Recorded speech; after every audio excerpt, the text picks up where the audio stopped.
Hello and welcome into the Addison to 35th podcast. I'm your host for this Cubs episode, Ryan Herrera.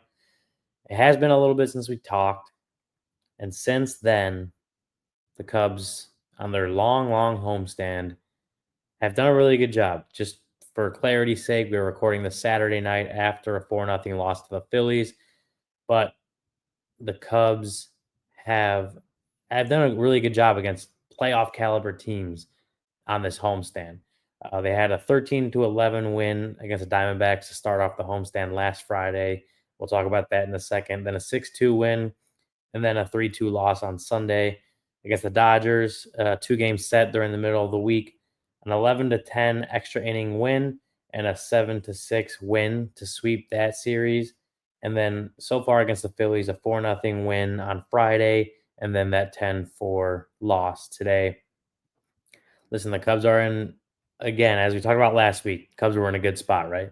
Continue to be in a good spot. They've taken the season series against the Diamondbacks, taken the season series against the Dodgers. They've tied the season series against the Padres. That happened on the road trip that when they finished their season series. But like that's three really good playoff caliber teams that now the Cubs are done playing, and they didn't lose the season series to any of them. We'll see kind of what Sunday, obviously Sunday night baseball, and see where the Cubs and Phillies end that series. But Cubs again in a really good spot. They're 17-11 after Saturday's loss. They're first in the National League Central by 2.5 games, and they're sixth in Major League Baseball with the sixth best record in Major League Baseball. It's been a quite the month for the Chicago Cubs. When we talked about the Cubs having, you know,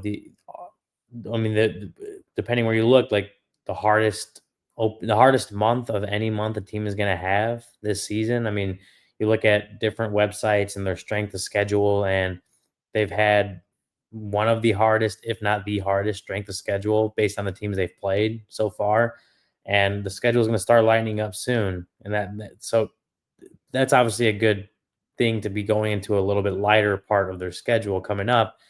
But to be sitting here with the teams they've played, the pitching they've played, the lineups they've played, and to be where they're at, like that's a massive sign, a massively good sign for the Chicago Cubs, and where this season they need the season to go. In all honesty, now let's not forget where the Cubs were at last year.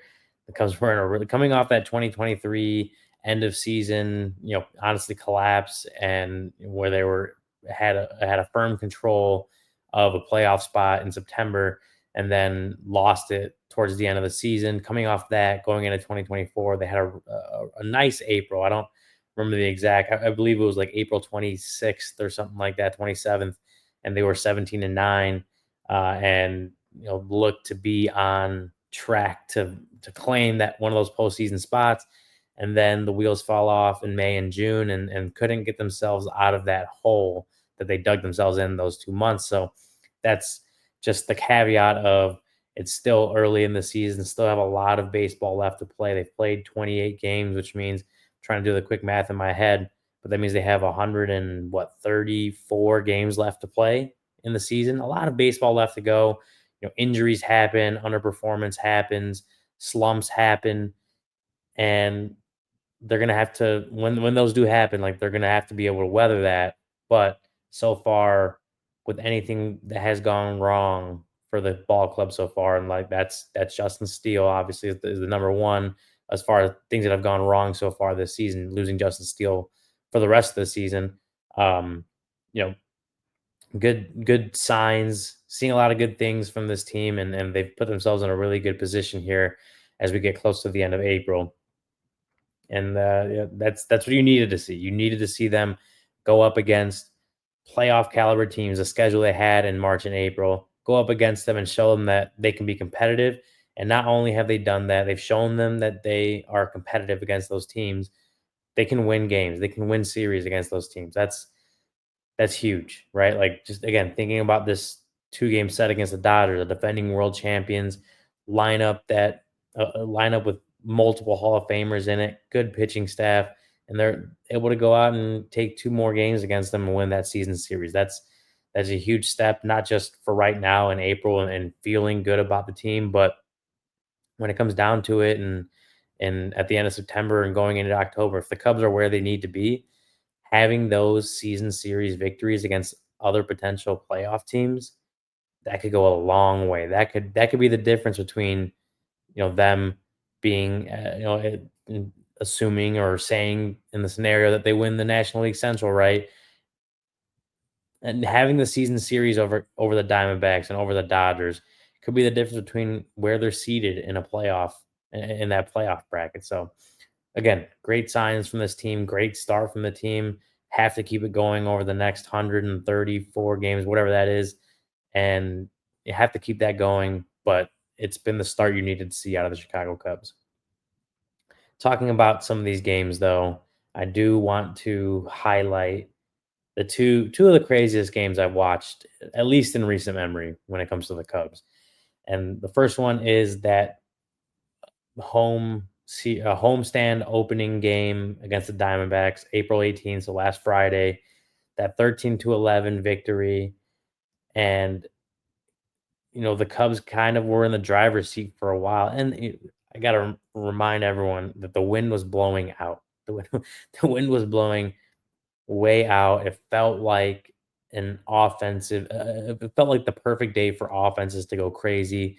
And I want to say it was through 6.5 innings. The Diamondbacks and the Cubs had combined for 3 runs. The Cubs were up 2-1. And it was kind of, not necessarily a boring game, but just a game that you're like, felt like there were going to be more offense today. And little did we know how quickly that was going to turn. The Cubs scored 5 in the 7th inning to go up 7-1. Felt like they had it in the bag. Craig Counsell started using guys towards the lower half of the lower end of the bullpen. Jordan Wicks came in. I want to say that was his first appearance of the season out of the bullpen. Um, I mean, all in all, they ended up giving up 10 runs in that top of the eighth. 10 runs to the Diamondbacks, and flipping from a 7-1 comfortable lead to an 11-7. It felt like a gut punch. It felt like a game that was lost. It felt like a game that was lost, a game that they had in hand and just went out and it's just a complete clunker of an inning. I think there was a grand slam in there. There was a bunch of runs scored, obviously, and they leave that inning down 11-7 after going in. Leave that half inning down 11-7 after going in 7-1, up 7-1. It just kind of felt like, what just happened? How did the Cubs not only blow that lead, but blow it to the extent that they did 10 runs in the inning? And then we get to the bottom of that frame, and the Cubs go up and score 6 runs. Carson Kelly had a 3-run home run. Kyle Tucker, the big offseason acquisition, had the go-ahead 2-run home run. And then Seiya Suzuki with a solo home run right after to pad the lead a little bit. Porter Hodge had his worst day of the season, potentially, probably of his major league career. But the Cubs do that. They come back, they rally, they take the lead, and then Presley comes in and shuts everything down. Ryan Presley, obviously, comes in and shuts everything down. And like that was it was a comeback for the ages. It was a game that everyone was talking about. Team players from other teams were definitely talking about it. I'm sure there were some clubhouses that had that game on, and it was just one of those games where you went from like the roller coaster, right? I'm sure if you look at the graphics that Sarah Langs likes to put out there, Sarah Langs on X or on Twitter. I'd still call it Twitter, honestly, but Sarah Langs does great stuff. But she likes to put out those graphics of seeing the win probabilities go up and down late in games. It was one of those. It was one of those where the Cubs had it in hand. I don't know what their win probability was uh, heading into the or heading into the top of the eighth when they're up 7-1. That immediately shoots down well in the Diamondbacks' favor, and then it immediately shoots back up. That it was the kind of game that's hard to explain if you weren't watching it, because the roller coaster that it took Cubs fans on, it was craziness at its finest. It was one of the craziest games I've ever watched, uh, you know, in all my years of watching Cubs baseball. And it was one of those games that kind of shows you the resilience that this Cubs team has been showing. And they've been showing it kind of all season in different ways, but that was the largest example of this team isn't truly out of it. This team can fight and claw its way back into these games. Obviously, all that happened in the bottom half of the inning after giving up a large amount of runs, but it kind of shows you that this Cubs team has the lineup, first of all, to do something crazy like that, but just the resilience factor. I think that's a huge positive sign to see from the team that as much of a gut punch as that eighth inning was against the Diamondbacks, they weren't giving up and they were going to come back and at least fight their way until the very end, and it resulted in a W, and that was an unexpected W after that half inning when they gave up 10 runs, but it was a huge positive sign to see the resilience. And then a few days later, on Tuesday with the Dodgers in town, an 11-10 victory in extras. They were up. I don't remember the exact score when they were up. I think it was 7-4. It was 7-4. I think it was 5-3. They had given up 3 runs in the first inning, and then scored five in the bottom of the first. So it was 5-3 after the first inning, and then they went up 7-4 after five. Crow-Armstrong had hit a 2-run home run. Then they go and they give up one in the sixth to the Dodgers, and then five in the seventh. And all of a sudden, you're looking at they're down 10-7. Another one where they're like, how did they kind of blow this game? How did they took a game that was in hand? They had been leading for basically the entire game. Had felt like they were pouring it on a little bit for a second there, and then all of a sudden they find themselves down again, and then you have more of that resilience that we're seeing out of the Cubs. Kyle Tucker, 2-run home run in the eighth to make it a 1-run game. Miguel Amaya, 1 out left in the bottom of the ninth, tying solo home run into the basket in center field. Remember seeing Tommy Edman jumping up, thinking he was going to get it, and then it falling into the basket instead of his glove, tying that game up, and then the Cubs getting the Dodgers to strand the auto runner at second in the top of the 10th. And then Ian Happ walks it off in the bottom of the 10th. Pinch runner Vidal Brujan scores the game-winning run.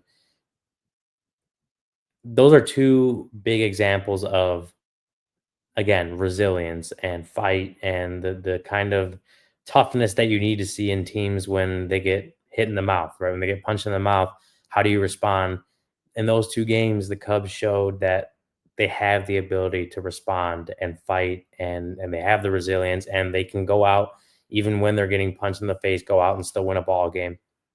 Again, positive signs, and it's not going to happen every time. I mean, look at Saturday. They're down 10-4 going into the later parts of the game, and against the Phillies, and there was no comeback to be had. Right, there was no last minute late inning rally for them, and so it's not going to happen every night, and that's part of why you can't let those leads that you have middle of the game, late in the game, you can't let them slip away.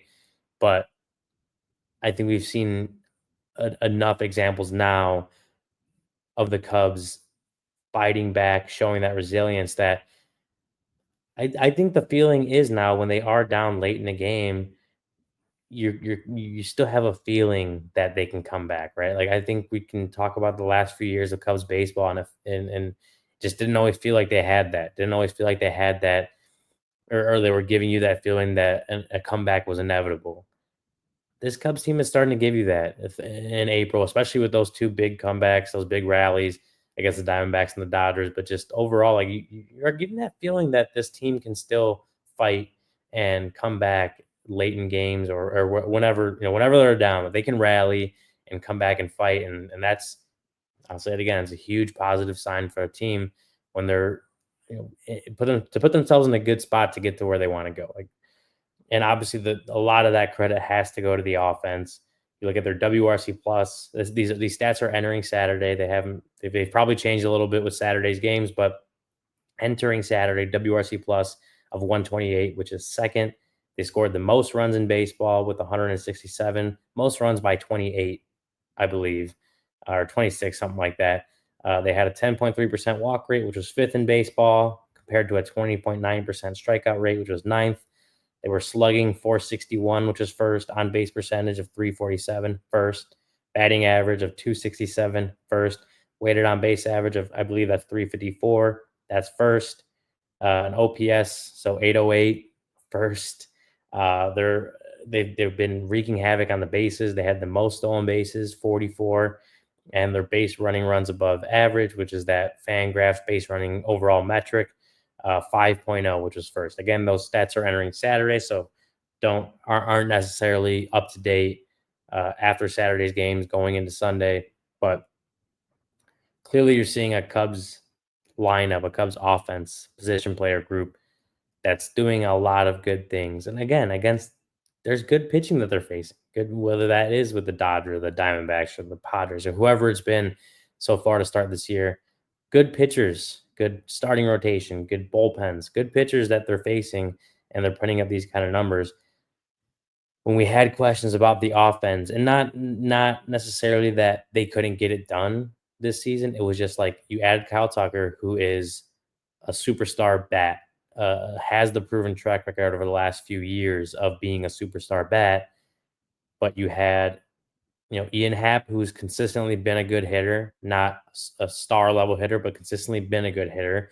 You had questions about what's Michael Bush going to do in his sophomore year, what's Pete Crow-Armstrong and Miguel Amaya, like, can they carry over their second half success from last season and start doing it again this year? What's Carson Kelly going to add to the lineup? Can Seiya Suzuki find more of that consistent offensive success, high level offensive success, and limit the valleys that we've seen throughout his major league career?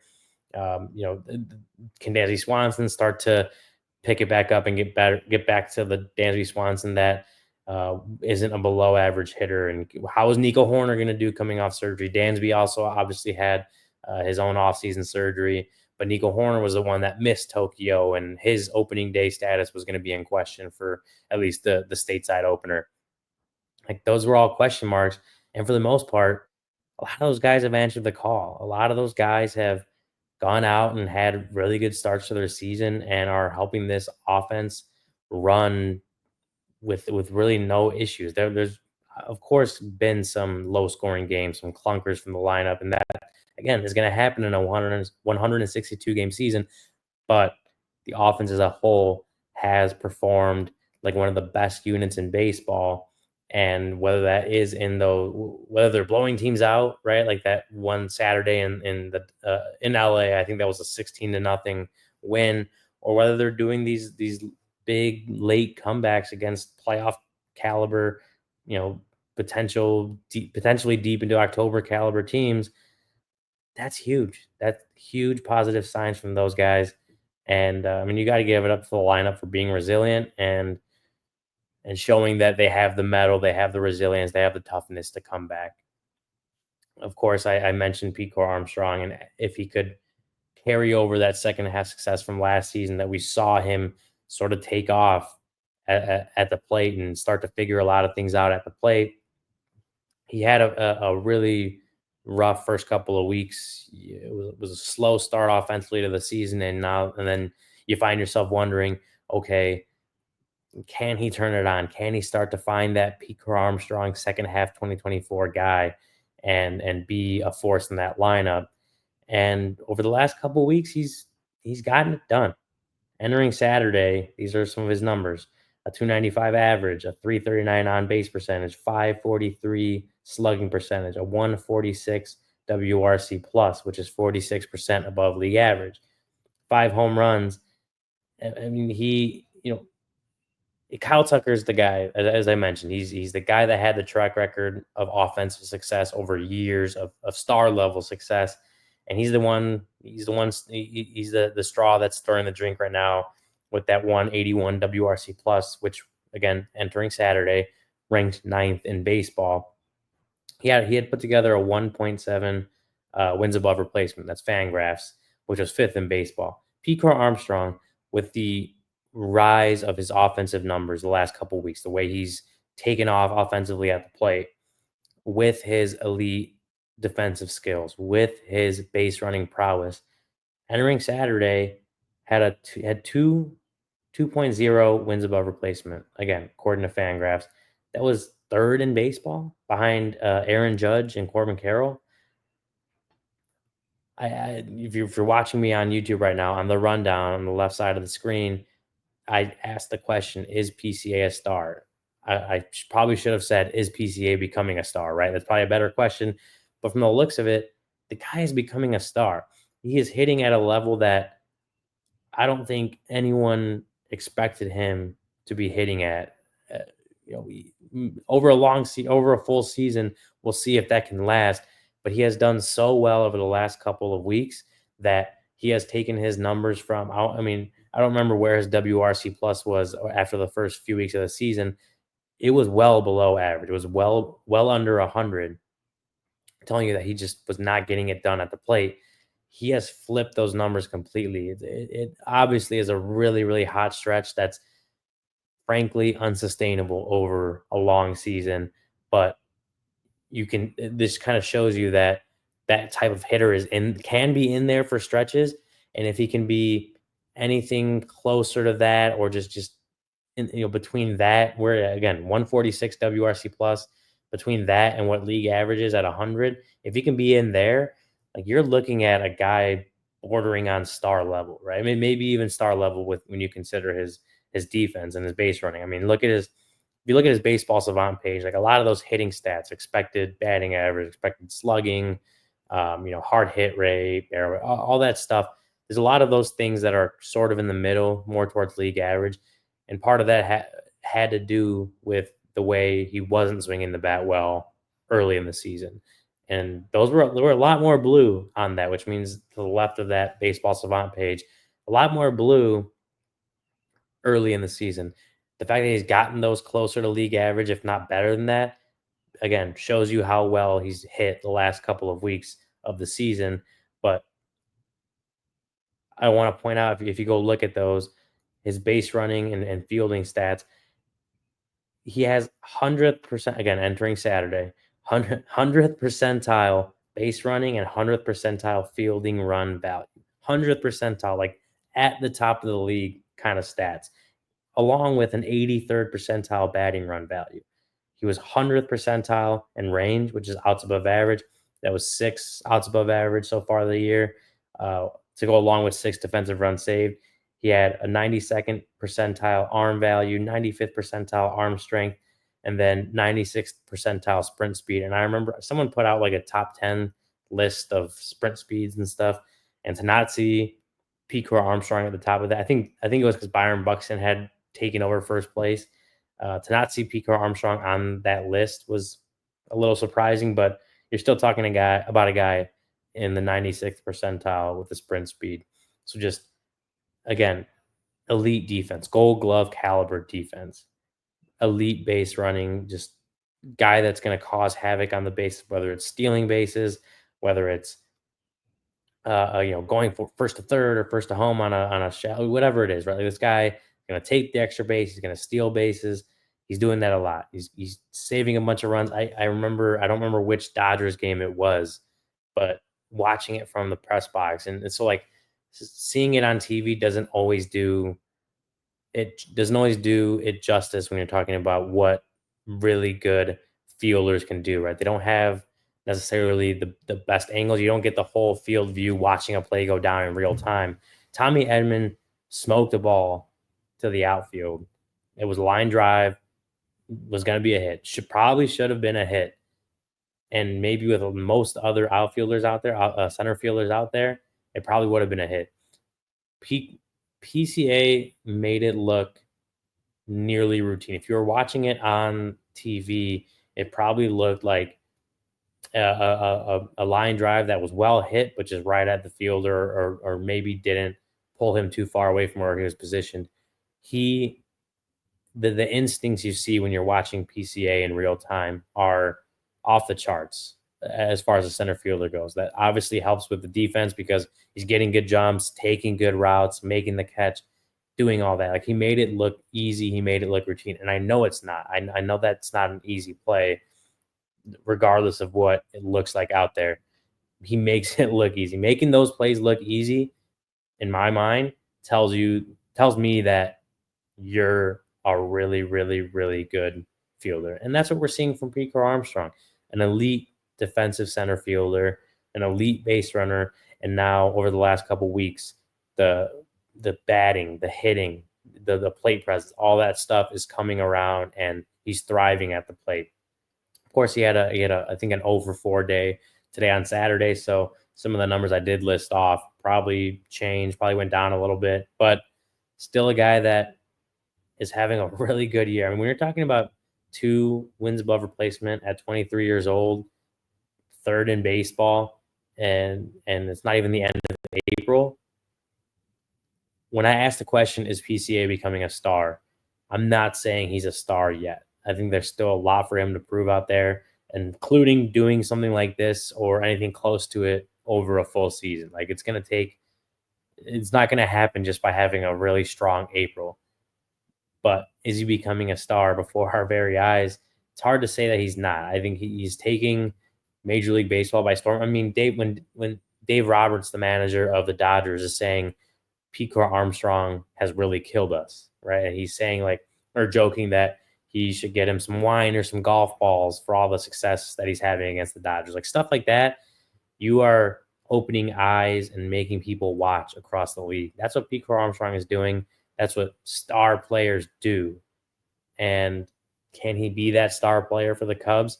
Remains to be seen over the long haul. But as far as April goes, he's been that, and it's been really eye opening to see. It's been incredible to see the way he's again turned it around at the plate very quickly and very like just completely flipped it to go along with the defense and the base running. It's a sight to see, and it looks like the Cubs probably have another guy that they're going to have to try to lock up long term sooner rather than later. Uh, my next, my I don't have a great transition to my next point here, but I did want to talk about Porter Hodge. I want to highlight Porter Hodge a little bit as a reliever, and he's not the Cubs closer right now. Of course, Ryan Presley's been had or has had that role for basically the entire season. He's the veteran, the former World Series champion, like a guy that's been there, done that, and has honestly like the last few times out earned back a lot of trust after struggling a little bit through some of his first few outings of the season. So Porter Hodge isn't the Cubs closer yet, but the way he's pitching, the way he's looked on the mound this season, it's hard to say that he's not going to be the closer, the Cubs closer moving forward. As far as like if Ryan Presley struggles or gets hurt, that well, I guess we'll knock on wood for him there. But if he struggles or gets hurt or just whatever the case may be, like Porter Hodge has the look of a closer, the look of a guy that you put in the ninth inning, up 1, 2, 3 runs, and have faith that he's going to shut it down.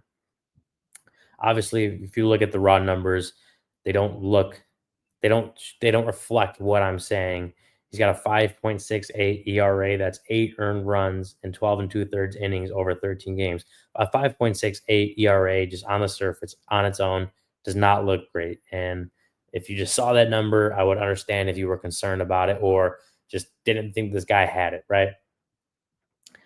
But if you remove, so I mentioned he had his worst day on April 18th, that 13-11 game against the Diamondbacks. He gave up 6 earned runs in 2/3 of an inning.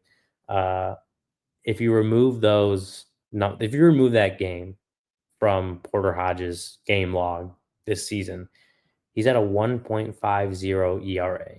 I think he's given up 2 more earned runs after that. Yeah. He's only given up 2 more earned runs in 12 innings pitched on the season. He hasn't given up more than 1 earned run in any other outing. The guy, I mean, you can't take the bad stuff away, right? Like the bad stuff happened. The 6 earned runs in 2/3 of an inning, like that happened. But I think what that kind of two things that kind of shows. One, it's so early in the season. It's so early in the season, and when you're not racking up the innings like starters do. When you're a reliever and you're not just, of course, you're not getting the amount of innings that starting pitchers do. A bad outing is gonna your numbers are gonna skyrocket, right? Like a six earned run in two-third innings pitch is gonna take you from a 1.50 ERA to a 5.68 ERA. Like that kind of tells you how early in the season we are in that one bad outing. And again, a bad outing, like no make no mistake, Porter just didn't have it that day. Um, it's gonna really hurt your numbers and make your season numbers not look like you've been for all but one game in the season. The other thing that it tells me is that, you know, you have to be willing to take, again, I guess you have to be willing to take the good with the bad because relievers are going to have bad outings, right? Like, I don't remember Devin Williams, the closer now on the Yankees, who used to be with the Brewers. I don't recall his numbers off the top of my head. I know he's not having a great start, right? Like, even some of the best relievers out there are going to blow saves. They're going to blow saves. They're going to blow leads. They're going to have bad outings. That's going to happen. But the important thing for Porter Hodge is to make, of course, those bad outings fewer and further in between. And when you do get hit in the mouth like that, like he did, come back out and show what you're made of, show your worth, prove your mettle, right? Um, he, After that, I think he had one more outing against the Diamondbacks, but in those two appearances against the Dodgers during the week, he had two perfect innings, two strikeouts, and if you remember that on I believe that was Wednesday, the ninth inning, it was the ninth inning, one out in the inning. Shohei Ohtani coming up to the plate, and I think it was a tie game at that point. Yeah, it was 7-6 at that point with Porter Hodge in for the save. Shohei Ohtani, it feels like a home run's inevitable at that point, right? And Porter Hodge just looked nasty against Shohei Ohtani. Got him to whiff on it was a sweeper, caught a little bit too much of the plate, but a little inside, got him to swing and miss, and then struck him out on another sweeper that just broke way down, way inside, and just had Ohtani fooled. And to go up and face arguably the best hitter on the planet and not back down and get him and fool him with a nasty sweeper, nasty slider, whatever the you want to call the pitch. Like we know he has that, but to go up against a guy like Otani and barrel down and get the swing and miss for strike three again, it's just super impressive from Porter Hodge. And I remember going back to last season when he kind of went up through the minor leagues pretty quickly. I believe he was still in Double A when they called him up last year because they just needed fresh arms. And I remember Craig Counsell saying something along the lines of like, frankly, it's fast for Porter, right? Just getting called up from where he was from. They needed him. He was on the 40-man roster, but it honestly was a little bit fast for him. I think you saw it a little bit when he came up and you just kind of saw it was fast for him, but he quickly earned Craig Counsell's trust in the bullpen last year, and he's come out again in all but one game, one appearance on the season. He continues to show why he earned that trust and who he is as a pitcher and why, he's got the velocity, he's got the nasty breaking ball. He's proving why he can be a force in that bullpen. And again, he may not be the closer, but I think he's shown you that if it becomes a need for him to step into that role, he can go out and get the job done. And that's a credit to Porter Hodge for coming up and learning to pitch at this level last season and earning that trust quickly, but to come out for his second season and just dominate and be that back end guy that the Cubs need him to be. Again, I don't want to say Porter's going to have another six earned run in two-thirds of an innings type of game, but he's probably not going to be 1, 2, 3 shutdown inning every single time. Like that's hard for relievers to do. Again, even the best relievers in baseball have those kind of outings, but Porter Hodge is proving that those are going to be few and farther in between. And what you're going to get more often than not is a really strong appearance, a really strong outing from a guy who's continuing to open eyes and prove his worth as a back end, high leverage, trusted guy in Craig Counsell's bullpen. That's as big for a guy as young as Porter Hodge is, or as inexperienced as Porter Hodge is. But he's earning that. He's earning that by going out, pitching, striking out guys like Shohei Ohtani, and just continuing to get the job done. It's been a sight to see him. When we talk about PCA kind of becoming a star as far uh, as defensive center fielders also being able to hit at the kind of level he's been hitting at recently.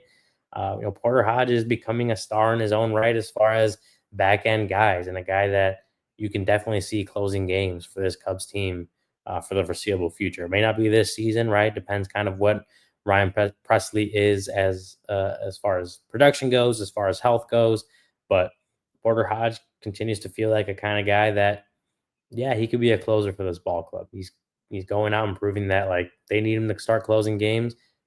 You you have a lot of trust that he's going to get the job done. I think you can have a lot of confidence in him as that kind of guy. But regardless of the role, he's been getting it done. He continues to get it done, and very that's a development success story for the Cubs. One they need when we're talking about just back end or just developing pitching, especially back end relievers in general. But a big developmental win for them, and Porter's getting it done. That's all I can say about it. He's getting it done and getting it done very impressively, and that's huge for a guy in his second season and continuing to get through as a big leaguer and continuing to just develop as a big leaguer. I mentioned Ryan Presley, and I'm going to get here into the last part of this.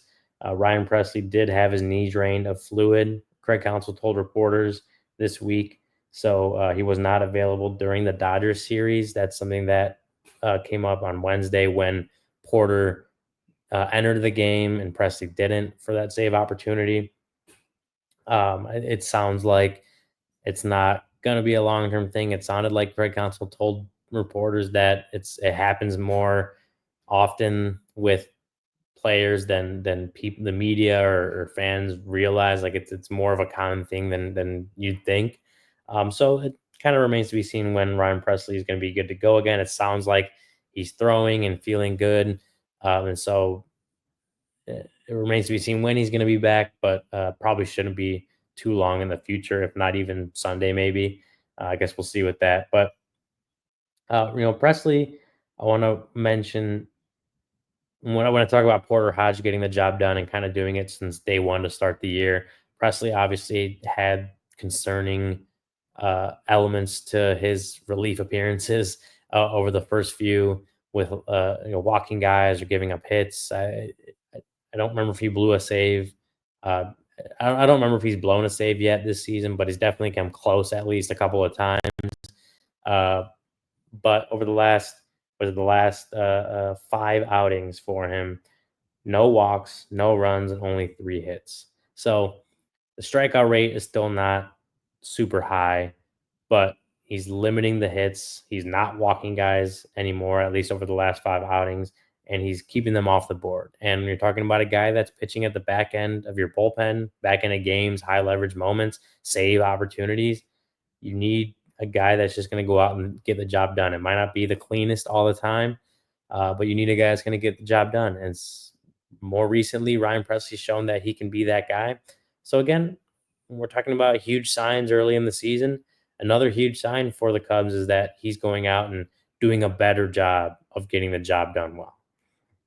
But even to go along with Ryan Presley, that bullpen overall, you look at the numbers, bullpen ranks in baseball, not good. Like they're towards the bottom of the league and like ERA and strikeout rate and all that kind of stuff. It has been a weak spot overall for the Cubs.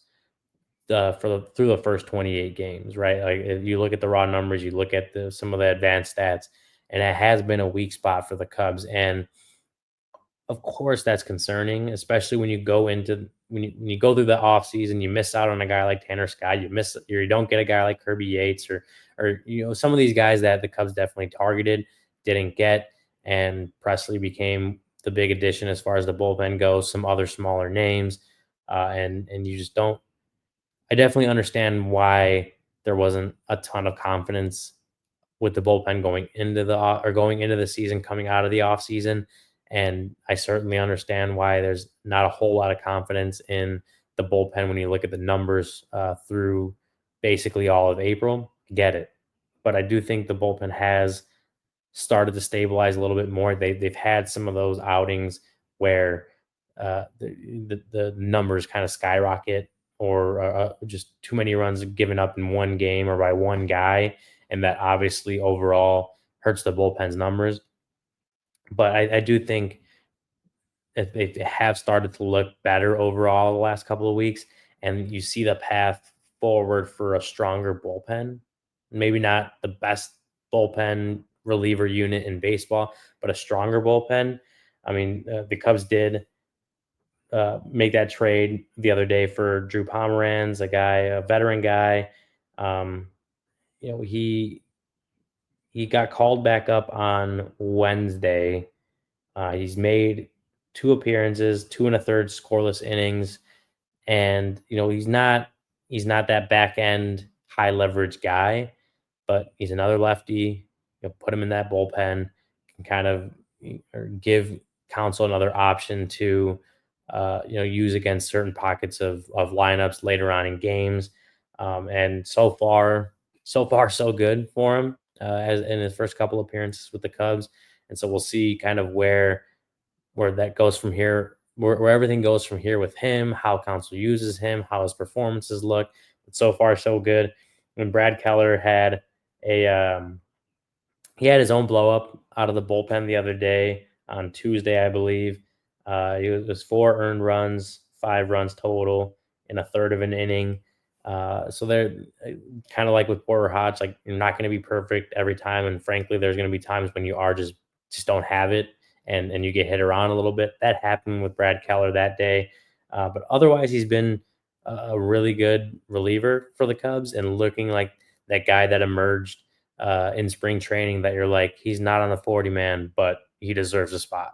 And overall, he has looked like that kind of guy. He has the one clunker in there, but overall, he's looked like a guy that is earning Craig Counsell's trust more and more every time he goes out there. And when you're talking about the Cubs needing to find more stability in the bullpen, seems like a guy that overall is providing that. Julian Merriweather, he's got a 1.74 ERA in is that 11 games so far this season.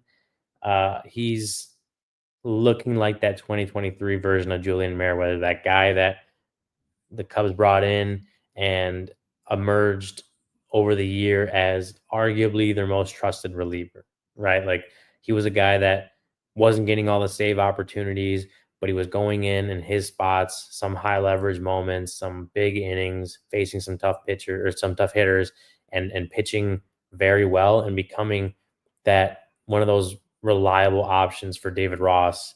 And even though that season didn't ultimately go where they wanted it to go in 2023, he was part of that stabilizing force in the bullpen from where they were to start the year to becoming a more stable unit when you're talking about like Adbert Alzolay, Mark Letter Jr. that year. He was part of that group too.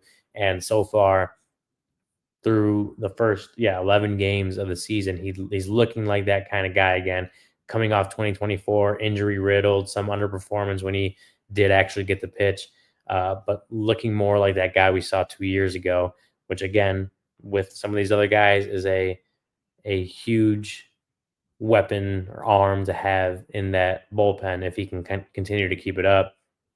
And then Daniel Palencia, a guy that just we've seen the stuff, right? We've seen the velo, the triple digit fastball, the nasty slider. Like we've seen the weapons, the arsenal, the repertoire that he has, but he just hasn't been able to put it together at the big league level. I mean, he's shuttled back and forth between Iowa and just hasn't had the kind of success you want to see from a guy that kind of has the raw stuff that he has.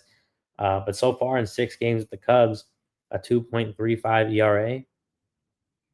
He's looking more consistent, more confident. Honestly, he's looking more confident out there and building more confidence in uh, i- with Craig Counsell and the rest of the pitching group out of that bullpen. Another huge piece when you're talking about a bullpen that's trying to find its stability, trying to find its roles, trying to find the right pieces to make up a really good bullpen or just even just a good bullpen overall. Daniel Palenci's emerging as one of those guys that can fit in there as well. He's got the velocity, like I mentioned. He's got the nasty breaking ball. Um, if he can keep that up, another guy that you're looking at as okay, this bullpen is starting to figure things out. This bullpen might not be a weakness that much longer. Remains to be seen, of course, with all those guys. A lot of these guys still have things to prove at the big league level or just in that Cubs bullpen, prove that they can keep or earn and or keep Craig Counsell's trust as bullpen arms. And long season left to go. So proving that they can be those reliable arms out of the bullpen over the long haul. A lot of that remains to be seen, but some of these guys, you're seeing positive signs coming from some of those bullpen arms. And when you're talking about the bullpen overall, that just doesn't have the numbers overall in the season. Obviously, some clunkers in there as far as even individual guys just having bad performances, but we did see some chunks of just overall bad bullpen performance earlier in the year. A little bit stronger, a little bit more positive signs coming from that group, which you obviously need to see when we're talking about, again, the Cubs getting to where they want to go. The offense has been just electric all season. The starting pitching has went since Justin Steele went down. ERA wise, maybe more middle of the pack, but like Colin Ray has stepped up and looked pretty good, right? Ben Brown obviously got hit around against the Phillies on Saturday today, and Craig Counsell even said himself like they need better out of Ben Brown, but he's shown the flashes of stuff, stuff and the flashes of a guy that could be a pretty good big league starter. Shota Imanaga has had a couple of games here now where he's given up a few runs, gotten hit a little bit, but uh, I think you're pretty confident in what Shota Imanaga showed you last season that he can still be that Shota Imanaga for you at the top of the rotation with Justin Steele out and until another addition might come in if Jed Hoyer is able to go out closer to the trade deadline or whenever that is and get another top of the rotation starter. Like you have Shota there right now, and I think there's confidence there that he can still be that guy that he was last season. JMO stabilized a little bit. Jameson Tyone stabilized a little bit over the last few outings out there, and Matt Boyd has kind of surprised us all and looked pretty good as another one of those rotation pieces. Javier Assad, he got shut down again after leaving his second rehab start early. I believe that was on Tuesday. Craig Counsell telling reporters was a grade 2 strain of the same oblique, the oblique that he had the issue coming into spring training early at the beginning of spring training and not being ready to go on opening day.